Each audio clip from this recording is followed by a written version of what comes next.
Muy buenos días.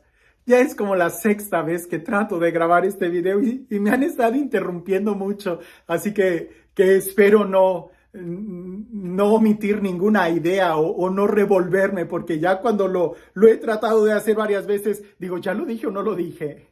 Bueno, antes de entrar con el Evangelio, quiero hacer dos aclaraciones. La primera, pienso que es porque quizás personas nuevas se han estado uniendo a este canal y no han escuchado que anteriormente ya he explicado esto.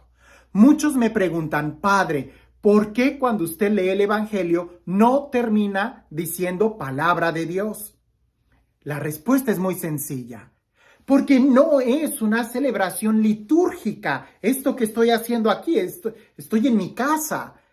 Y tú estás viendo un video, esto no es una celebración litúrgica, no estamos celebrando ningún sacramento aquí, es una meditación del Evangelio. Cuando es en la liturgia, sí hay una serie de pasos, hay un rito que se tiene que seguir y que incluso no se dice palabra de Dios cuando se lee el Evangelio, se dice palabra del Señor. Y la respuesta es diferente a te alabamos, Señor, o gloria a ti, Señor. O sea, es diferente, hay toda una ceremonia cuando estamos en la misa. Por ejemplo, el sacerdote o el diácono hacen una oración en silencio para pedir a Dios que se purifiquen los labios. Después saluda a la congregación diciendo el Señor esté con ustedes. Después signa el Evangelio al mismo tiempo que dice lectura del Santo Evangelio según, y después se signa él mismo. Proclama el Evangelio, termina diciendo palabra del Señor, lo besa y hace otra oración al final que tiene como finalidad que las palabras del Santo Evangelio perdonen nuestros pecados. Y entonces ya empieza la reflexión. Eso no se hace fuera de la misa, solamente se hace en el ambiente litúrgico. Yo respeto mucho y no estoy hablando en contra de los que promueven esto, no, yo los respeto. Pero me ha tocado ir a algunos grupos que me piden que vaya y que dé un tema o una predicación. Y cuando yo voy a decir, bueno, pues vamos a meditar el Evangelio y todos se ponen de pie, ¿verdad?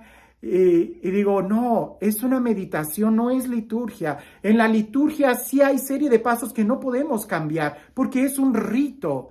Pero aquí afuera lo que queremos es más bien enfocarnos en el Evangelio, en la meditación del Evangelio, para que cuando estemos en misa, ahí sí poder disponer nuestro corazón a vivir más intensamente la liturgia.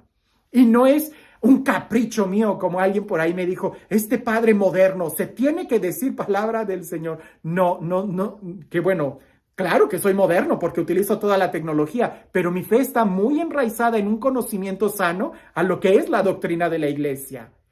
Incluso cuando yo estudié en la Universidad Pontificia, los profesores, ninguno de ellos decía palabra del Señor o palabra de Dios, y ningún alumno se ponía de pie cada vez que fuéramos a escuchar una parte del Evangelio.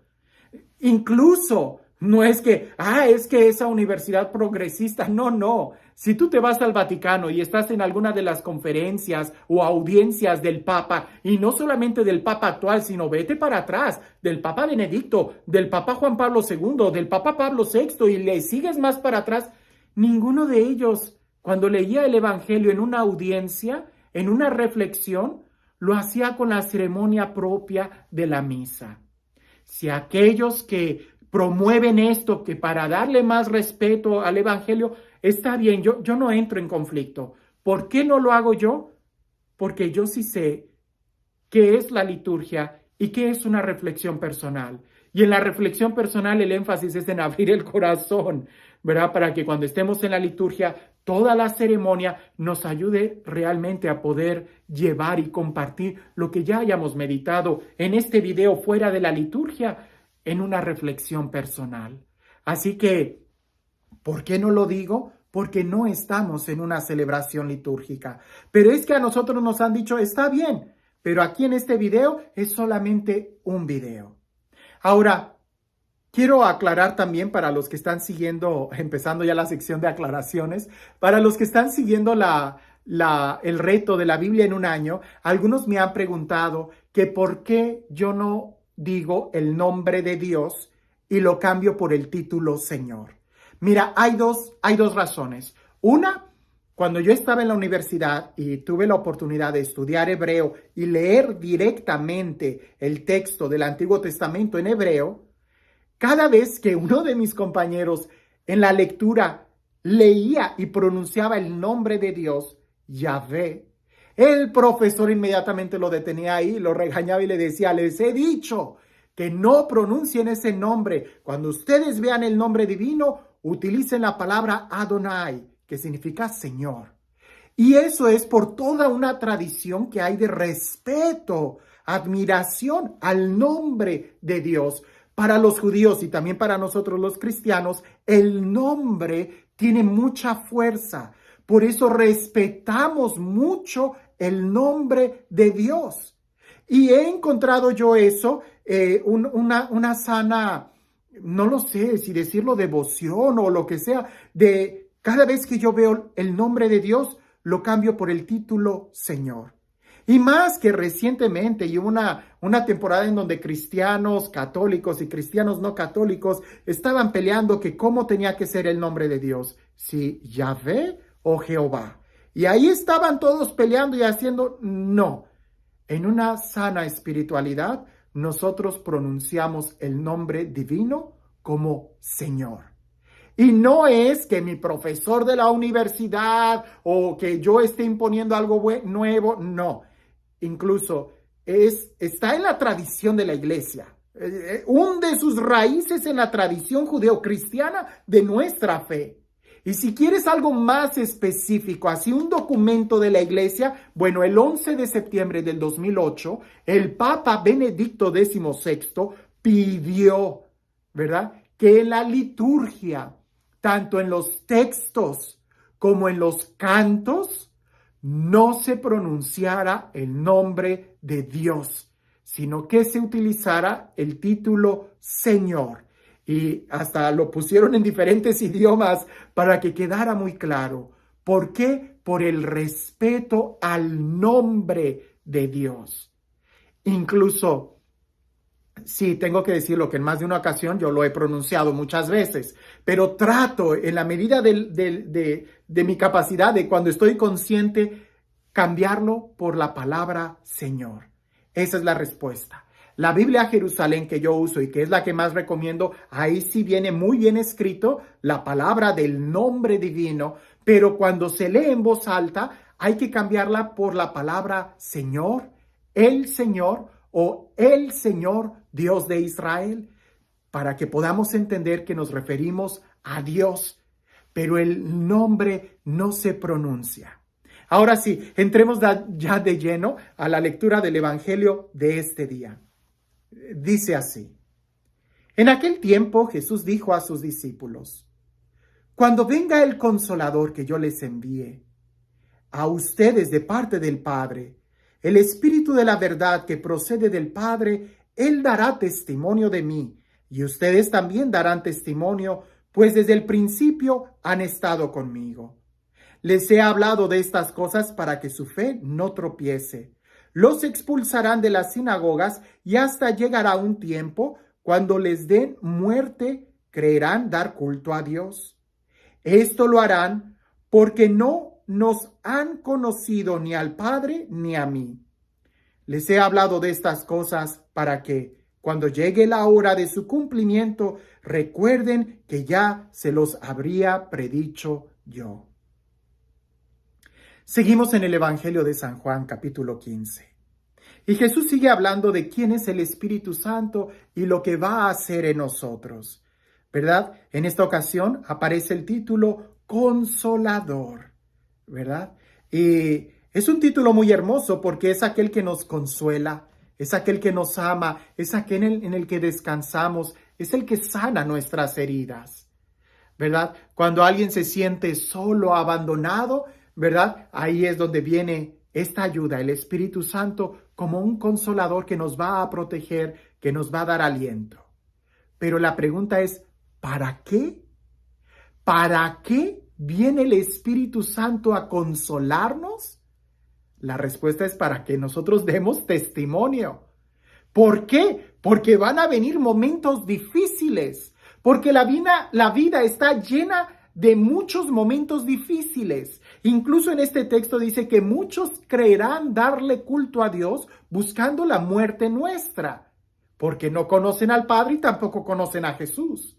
La pregunta es, ¿y tú y yo sí conocemos a Jesús? ¿Sí conocemos al Padre?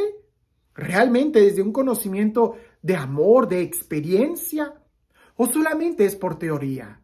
Porque si es solamente por teoría, entonces no vamos a entender lo que significa el Espíritu Santo como un consolador.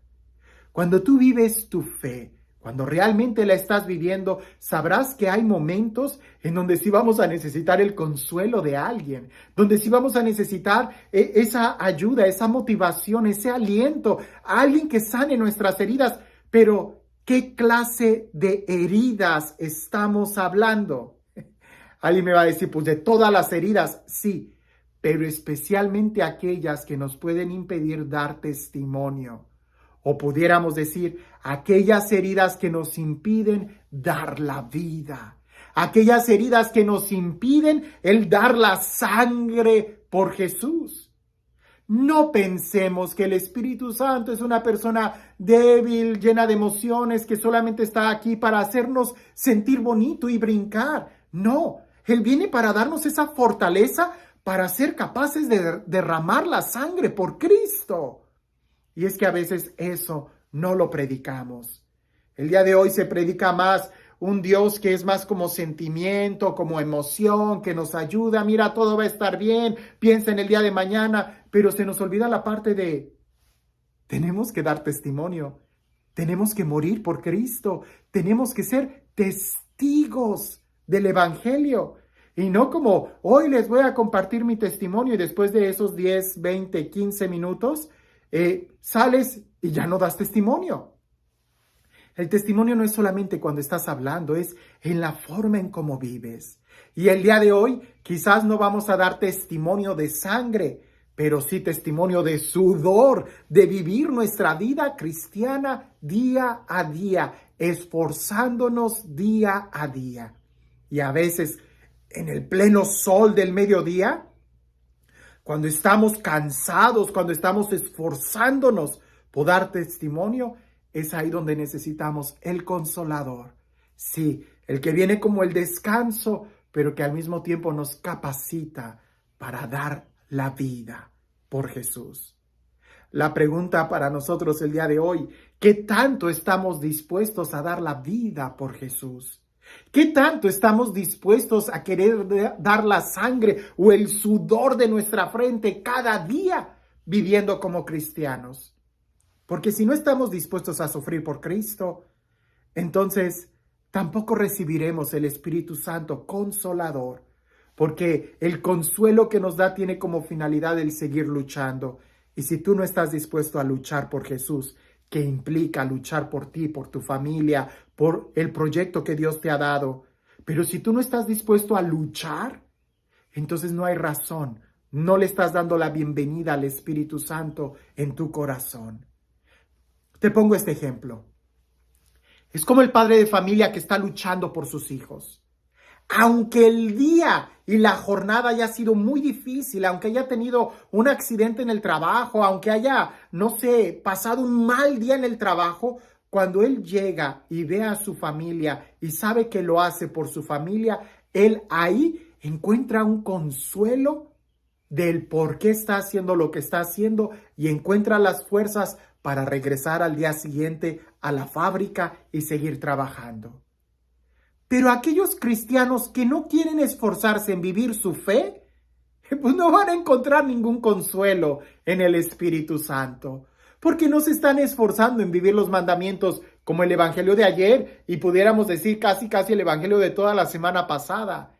Si realmente amamos a Jesús, cumpliremos sus mandamientos y Él nos enviará al Espíritu Santo. Pero si no queremos cumplir los mandamientos, pues entonces no vamos a recibir al Espíritu Santo. ¿Por qué? Porque no va a venir a darnos algo que no necesitamos. No va a venir a darnos el consuelo que no necesitamos porque no queremos seguir luchando. En cambio, si tú sí quieres seguir luchando, Él vendrá en tu ayuda. La pregunta, ¿quieres luchar? ¿Quieres dar testimonio de Jesús? ¿Quieres alcanzar las metas puestas en tu vida? ¿Quieres ser un cristiano de verdad? Entonces prepárate, porque el Espíritu Santo está ahí para venir en nuestra ayuda. Y este Dios, el Dios del amor, el Dios de la vida, el Dios de la paz, el Dios que hace nuevas todas las cosas, que sea Él quien el día de hoy te bendiga, en el nombre del Padre, del Hijo y del Espíritu Santo. Meditando este evangelio y sobre aquellos que quieren la vida fácil, sin ningún esfuerzo, me hacía recordar aquella historia que una vez escuché cuando yo era un niño, la de los 3 cochinitos. ¿Te acuerdas de esa historia? Aquel que quiere las cosas fáciles construirá su casa de paja. Aquel que las quiere un poquito mejor, pero no quiere comprometerse mucho, las construirá quizás de bambú y de lodo. Pero aquel cochinito que quiere esforzarse y que su vida permanezca, la va a construir sobre roca, con ladrillos y cemento. A los 3 les vino el lobo y sopló. Va a haber problemas, dijo Jesús. Les digo esto para que cuando venga no digan que no les dije, para que su fe no desfallezca. A los 3 les vino el lobo, sopló, desbarató la casa de paja. Vino con el segundo, sopló, con más insistencia, pero desbarató la casa de bambú. Pero el de concreto no pudo desbaratarla. Tu casa, ¿en qué está cimentada? Si realmente tú quieres dar testimonio, no tengas miedo. El Espíritu Santo viene en nuestra ayuda y Él es el que consolándonos nos da el ánimo y el ímpetu para seguir adelante. ¿En dónde estás construyendo tú tu casa? Que tengas un excelente día.